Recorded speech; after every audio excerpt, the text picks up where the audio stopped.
There's a version of Kenny Rogers' life where he never leaves the first edition, where the gambler never gets written, where the man millions of people came to love never quite becomes himself. That version almost happened, and it came down to one night. It was the mid-1970s, after a show that had gone fine. Better than fine, in fact.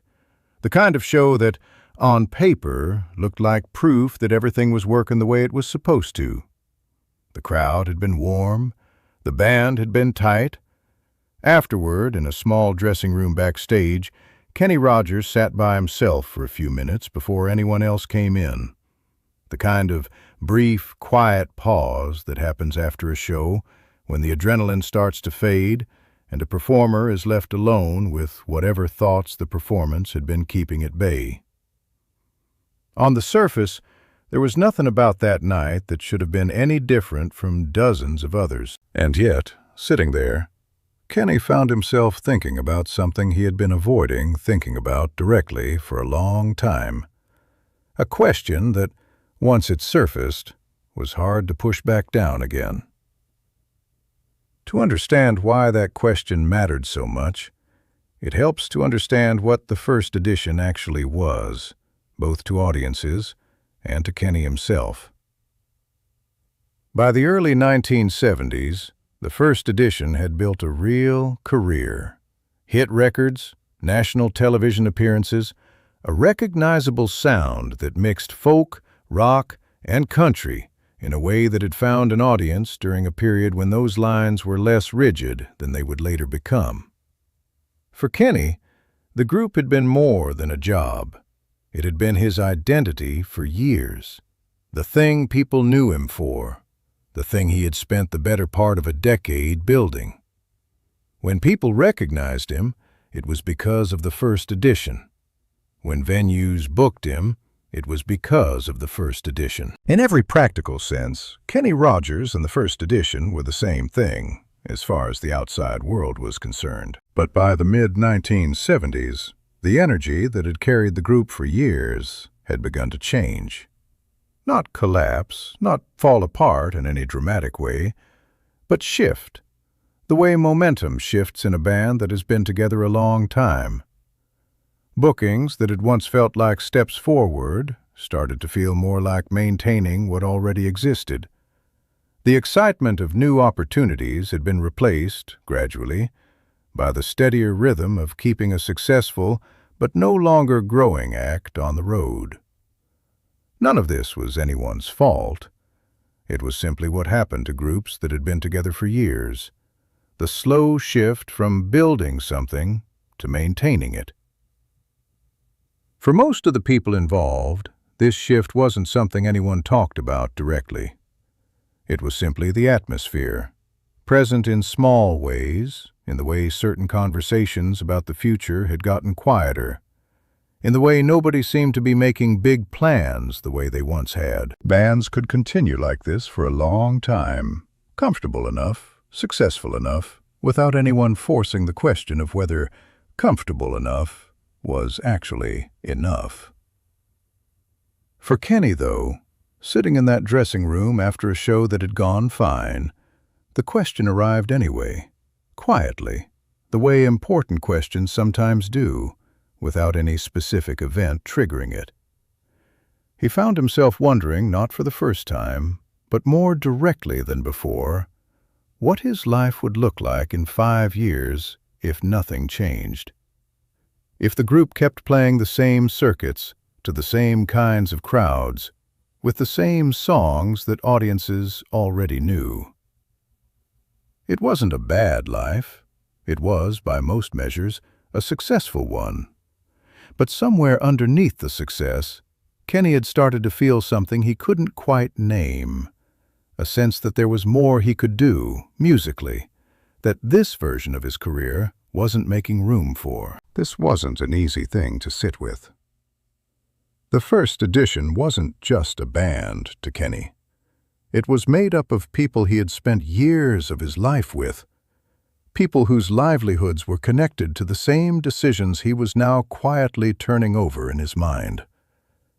Any change he was considering wouldn't just affect him. It would affect all of them. And there was no guarantee, none at all, that whatever came next for Kenny, if he made a change, would work out any better than what he already had. He could walk away from something stable, something that audiences still came to see, something that had given him a career most musicians would have been thrilled to have, and end up with nothing. That was the real risk, and it wasn't abstract. Plenty of musicians who left successful groups to go solo never found anything close to what they'd had before. Some never recorded again at all. Kenny knew this. Everyone in the business knew it. What made the question even harder was that from the outside, nothing about Kenny's situation looked like it needed to change. The shows were still happening. The band was still respected. If Kenny had said that night that he was thinking about leaving, most people who knew him, friends, other musicians, people in the industry, would likely have been confused. Why now? Things were fine. Why take a risk when there was no crisis forcing the decision? But that, in a way, was exactly the problem. There was no crisis. No single bad show, no falling out, no moment that would have given Kenny an obvious, defensible reason to make a change. If he left, it would have to be because of something quieter and harder to explain. A sense, deep down, that he had more to offer than the group's current direction would ever let him show, and that if he didn't act on that sense soon, it might simply fade, the way ambitions sometimes fade when life gets comfortable enough to make them feel unnecessary. Kenny sat with that thought for a long time that night, longer by most accounts than he had ever let himself sit with it before. He thought about the years he'd spent with the group, the friendships, the shows, the sense of belonging to something that had once felt like exactly where he was supposed to be. He thought about what it would mean to walk away from all of that, not because anything was wrong with it, but because some part of him had quietly outgrown it, in a way that had nothing to do with gratitude or loyalty, and everything to do with the simple, uncomfortable fact that people sometimes need to leave good things in order to find out what else they're capable of. And somewhere in that quiet dressing room, after a show that had gone fine, Kenny made a decision.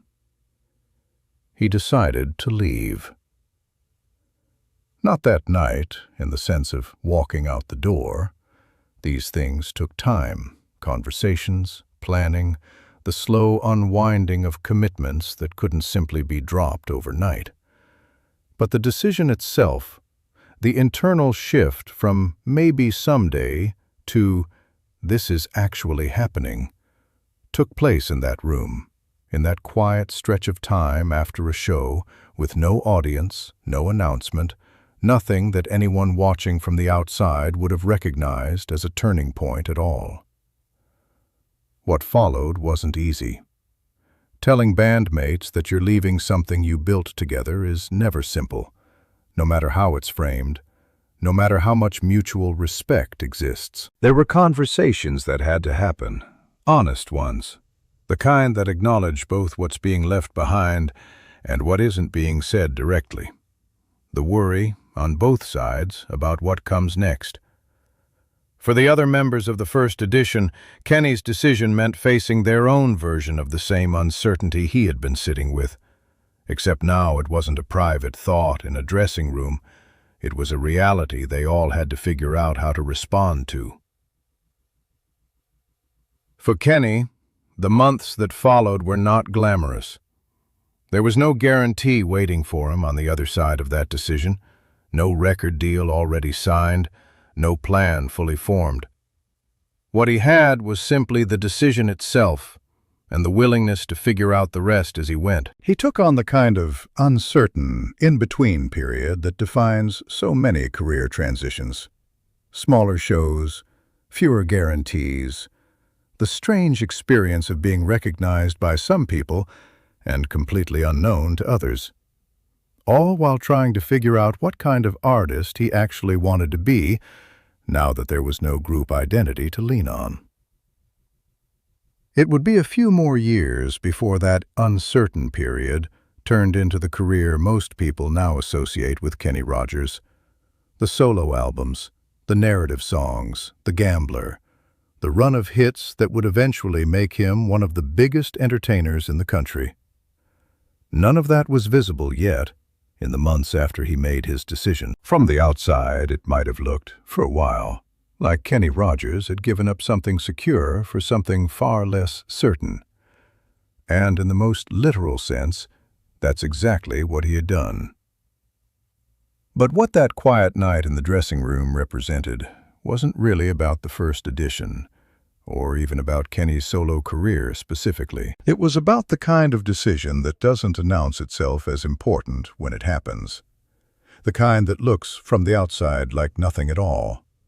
A person sitting alone after a show that went fine, thinking about a future that didn't yet exist, and choosing, quietly, to risk what they had for the chance to become something they couldn't yet fully picture.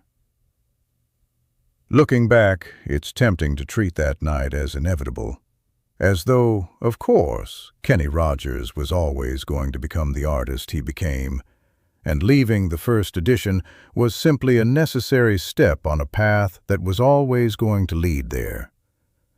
But that's not how it felt at the time, and it's not really how these decisions ever work.